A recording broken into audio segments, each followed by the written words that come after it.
So if you didn't see my first video on this project, you should definitely go watch that before you watch this. But anyways, the first version of this rocket thing had a body made out of foam, like a tube around it, and it had some little thruster motors up here on the top to control the attitude. And after flying that successfully a few times, I determined that the little thruster motors were not entirely necessary for controlling the attitude in bringing the rocket out of a free fall. So I rebuilt the rocket, I took all that other stuff off, and now I'm gonna do a test flight with only the thrust vectoring fins down here for control and nothing else, just flying it as it is now. So I'll do a quick hover test first, and then I'll swap batteries and blast off really high, shut the motor down, let it free fall, and then see if it'll stabilize itself coming out of a free fall. Now, I think there's a pretty good chance of this not working because it's going to be falling a lot faster this time because there's no shroud to aerodynamically act as drag and slow it down. So it should be exciting to say the least.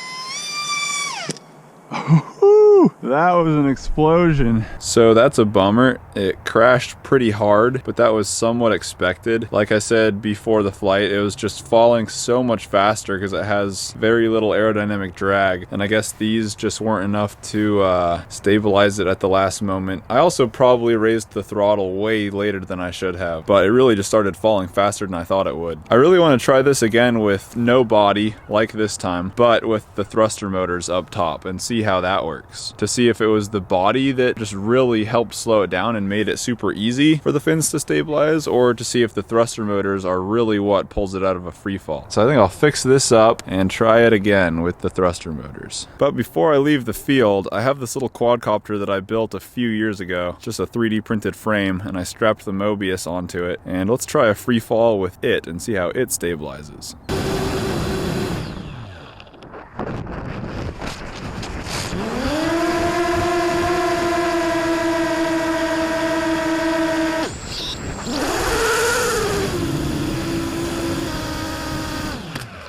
Yeah, multi-rotors are probably superior to a rocket coming out of a free fall. Rockets are still pretty cool. I just glued everything back together, and now I'm going to put the thruster motors on the top of the pole.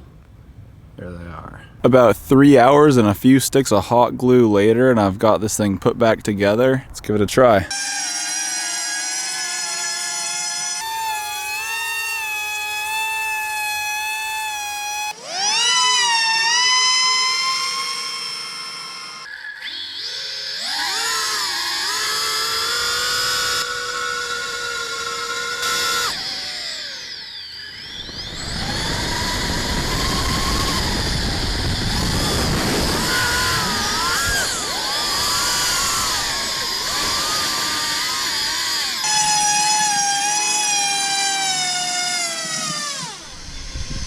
Oh, it's, oh, so close. Wow, that worked wonderfully. Other than the fact that I finally touched down way over there, I got super disoriented as I was trying to land it after being stabilized. So I haven't looked at the footage from here yet, but it looked like this thing was kind of holding it upright. So it was falling in the upright orientation. And these were kind of acting as like a parachute on the top almost. And when I dropped the throttle all the way and let it free fall, these motors are still kind of idling a little bit, so it's not a complete free fall. They're stabilizing just a little bit, and I think that's what kept the top upright. And I've got just enough battery. I'm gonna try it again.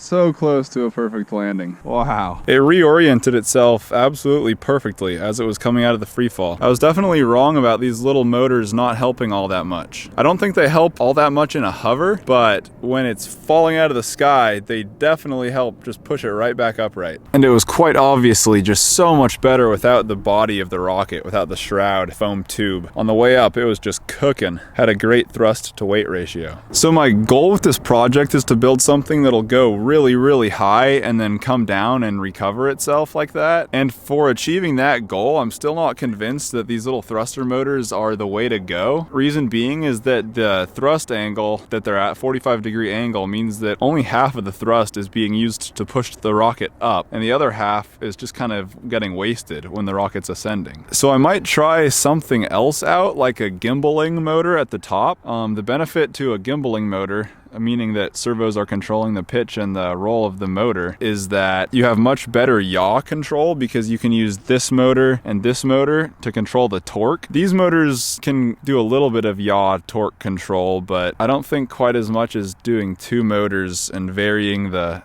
throttle on each one to control yaw. And I think with that setup too, I could get away with only running one flight controller, which would be kind of a little bit nicer than running two flight controllers. So like I said, the goal is to eventually go really high and have something that'll kind of like automatically return to launch and stabilize itself. I'd ideally like to carry little camera packages really high, or maybe like mount a little detachable FPV glider right in the middle or something that can detach and glide down. It would be really awesome to program the flight controller to be able to return the rocket back to launch and do an automatic landing all autonomously with GPS. Eventually, I think that would be a pretty good goal for the project. But that was an interesting day. We had one catastrophic failure and 2 successful flights. So stick around for the next video of this project series for a gimbaling motor or something. I'm not really sure yet. Anyways, thanks for watching. Bye.